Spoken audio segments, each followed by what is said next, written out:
Gandang araw mga kabayan. Medyo matagal na nga palang wala tayong upload dito sa channel na to. Sa ngayon kasi, dry season na. Kaya yung mga sasakyan namin hindi masyadong sirain. Nag-iisip ako kung ano yung mai-share uli. At nag-ikot nga ako dito sa workshop kung ano yung pwede kong mai-share. Ang nakita ko ito. Yung mga idler pulley na yan ng sa ano to sa AC idler pulley. Kaya ito na lang yung naisip kong i-share. Mapapansin nyo dyan, puro sira ang bearing. Maniniwala ba kayo na yung mga yan, mga bago yan, na mga ilang buwan lang ginamit, maximum na yung 2 buwan, nagkakaganyan na. Hindi kagaya nung genuine part na taon ang inaabot. At hindi basta-basta nagkakaganyan. Bago magkaganyan, iingay muna yon ng matagal bago masisira. Hindi kagaya nito. Ito karaniwan 2 buwan, bigla na lang magi-stock na ganyan, sira na. Kaya yun ang gusto kong i-share. Kung meron kayong papalitan na ganito, pwede naman palitan ng bearing lang yan.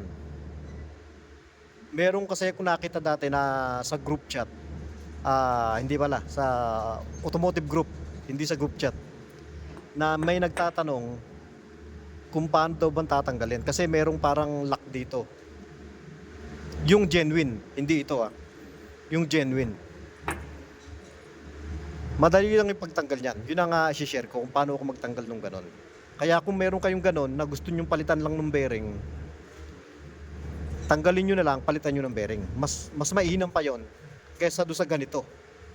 Na bibili kayo ng ganito na hindi magandang parts, sandali lang sira. Ito yung katunayan na sinasabi ko na itong klase na to, madaling masira. Ayan puro mga bago pa yan. Mga hindi pa nagtatagal, mga sira na. Ang problema nga kasi niyan, dahil yung ginamit na bearing dito, hindi yung pulley mismo ang problema. Ang problema dito, yung bearing na inilagay nila. Hindi ko alam kung anong brand dyan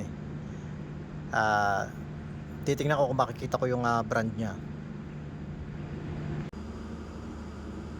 Hindi ko makita kung nasan yung brand nya Ang nakalagay lang yung number 6301, pero yung brand nya hindi nakalagay talaga. Ito yung genuine yan. Kung titingnan, parehas na parehas, pero iba yung iba lang to.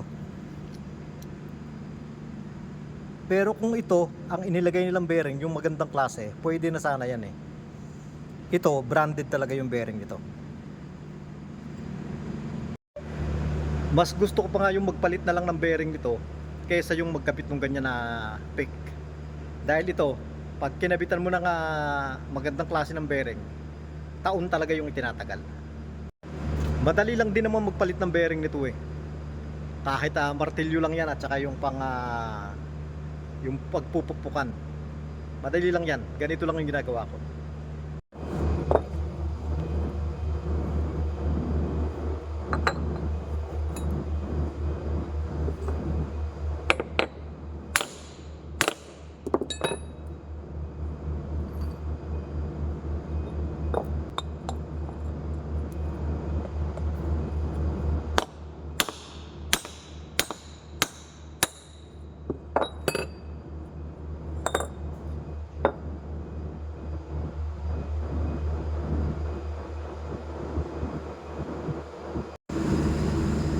Ayan ang bearing niya NSK.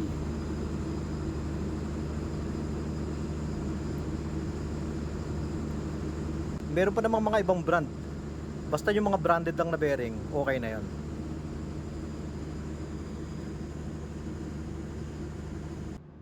Mas maganda palitan ng bago.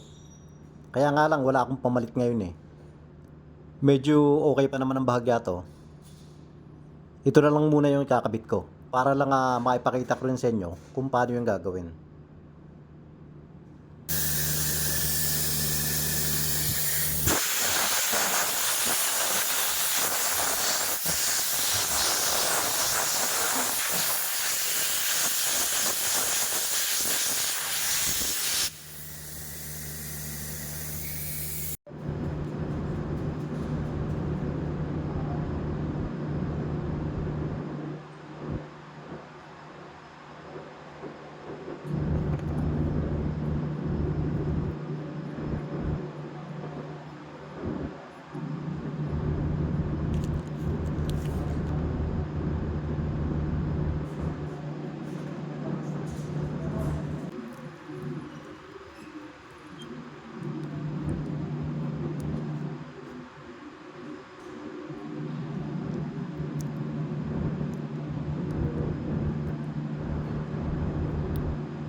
Kaya kesa dito sa mga fake, mas gusto ko na yung ganito na lang. Palitan na lang ng bearing.